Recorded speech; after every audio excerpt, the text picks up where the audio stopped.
So, in case you're not quite sure what the theme is today, it is about how we show up in the world in an authentic way. Carol Sue and I talked about the story that she shared just before the service this morning, and one of the things that we commented about is how easily the narrative for who she is and how she shows up could have been very different depending on the choice that she made to either jump that ditch or not. And so it's one of the things that's always fascinating to me as a therapist and a social worker is seeing how people show up and the way that they share their story. When I meet people, I like to listen for their story. I want to know who they are, how they got here, the turns they took along the way. And I often say to people, I didn't come out of the box like this, but I'm very comfortable in the skin I'm in now. And I recognize that a large part of that comfort is that when I show up, when I bring my authentic self to my family, my friends, my work, I'm usually able to get done that which I set out to do, and it actually means something to me and to others. I get stuck, I get out of my flow when I'm trying to do something the way someone else wants me to do it.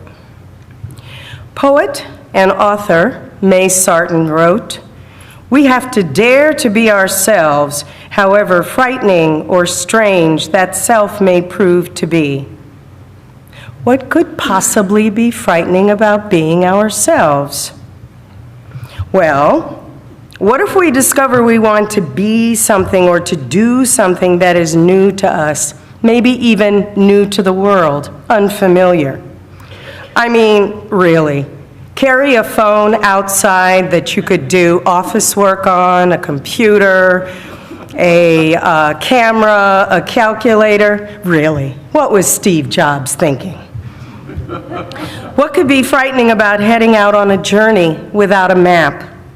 If no one tells us how to get there, how will we know when we've arrived? I think Dr. King would have some insight into that.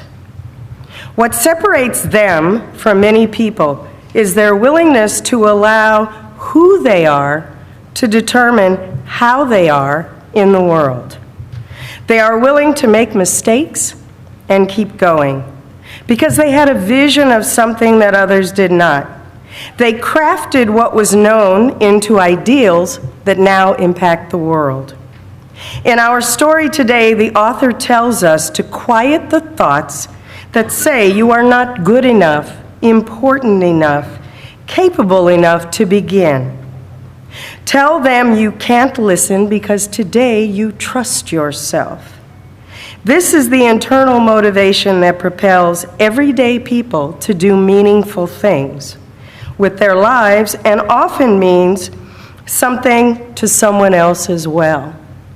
When I worked with folks who had the disease of addiction, one of the things I used to say to people almost from the beginning is, what you need to heal yourself is right there. And I would just kind of wave my hand around them. Some people looked at me like I was crazy. Some people looked at me like, if I could have done that, why did I even need to come in here? No, I need you to tell me how I'm going to get over this. Others looked at me kind of in amazement. And what we went on to do was talk about how self-discovery and self-rediscovery allows us to reconnect with that which we have long lost. And usually, the things that we have long lost are the things that we are fighting in various ways through addiction, through depression, through anxiety. Those are the things that we are fighting in order to get back to our natural selves. Sometimes when I would say that to people, they would feel comfort that, okay, I've got the tools, I just don't know how to use them. But my belief every time I meet people and I start working with folks is just that the tools that we have come from within. We have to tap into them.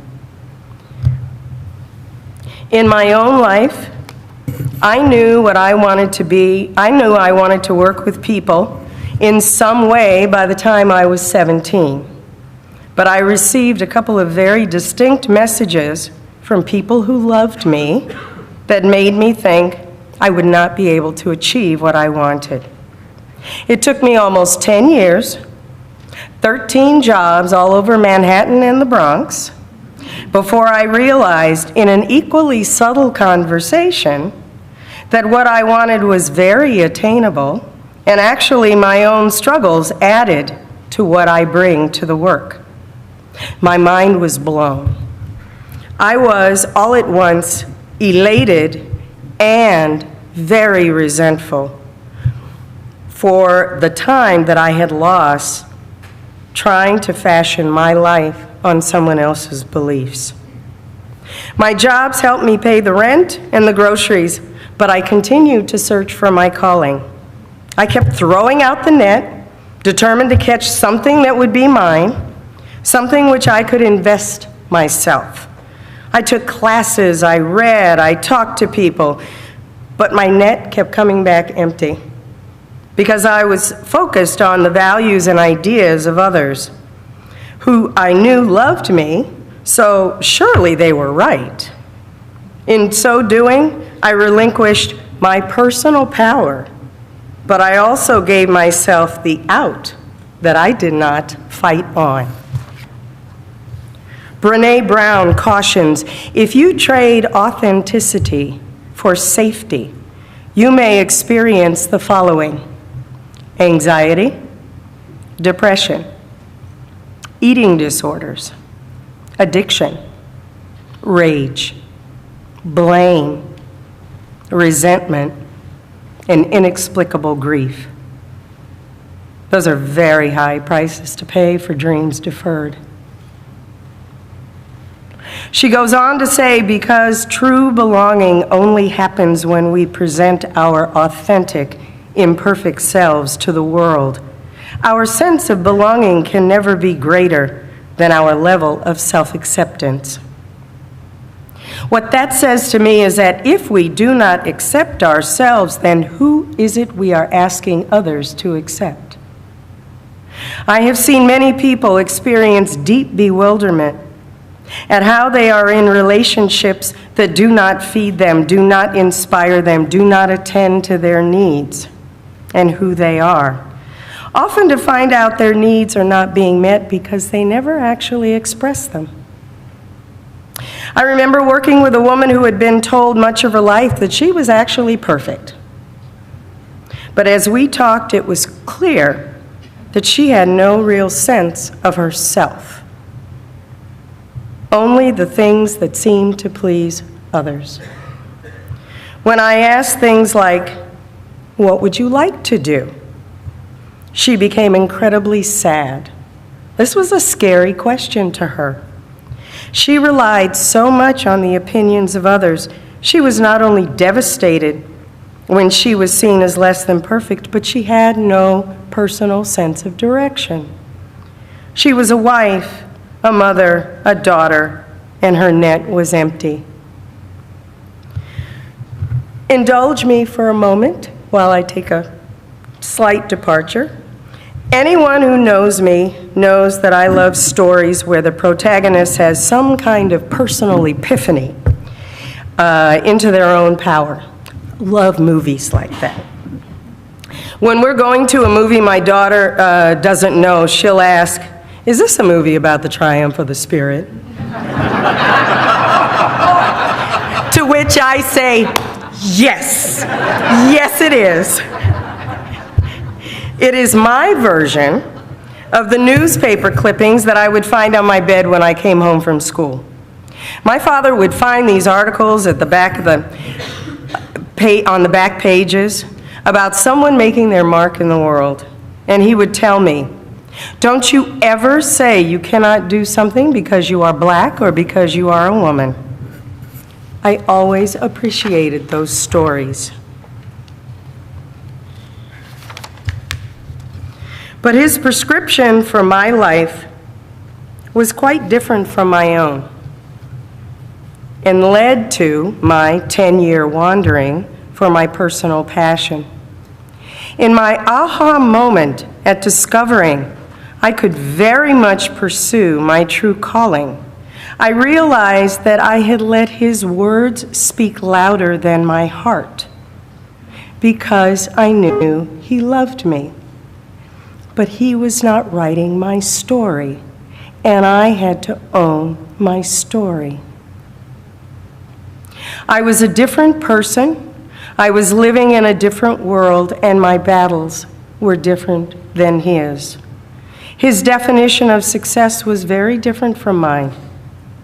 Eventually, I learned to respect and judge him less, and he came to understand my belief in success. But I have to say a big part of it was my willingness to recognize and take responsibility for what was to be my story. And the pain that I often see when I am working with people, and sometimes just sitting with friends, is a sense of lost. And it's a sense of grieving that, well, I wanted to be that, or I wanted to do that, but it's too late. I'm here to tell you it is never too late. And it is very important that as you go through the world on a day-to-day basis, you figure out what is it that you want to do, what voice is it that you want to be heard, and to work on expressing that. Our fourth principle is about the free and responsible search for truth and meaning. Each of us has not only the power, but the responsibility to ourselves and to those around us to define our path and bring all our very precious gifts and resources to bear. Some of us are willing to declare ourselves early, to brave the skepticism, the differences of opinion, you can't do that. It is never too late, and at some point, when you throw out the net for your true calling, you may be surprised at what you catch. Viktor Frankl said the last of the human freedoms, to choose one's attitude in any given set of circumstances, to choose one's own way. His was a philosophy expressed in the most incredible of circumstances, and it speaks to a power that we all possess. May we be the ones to make it so.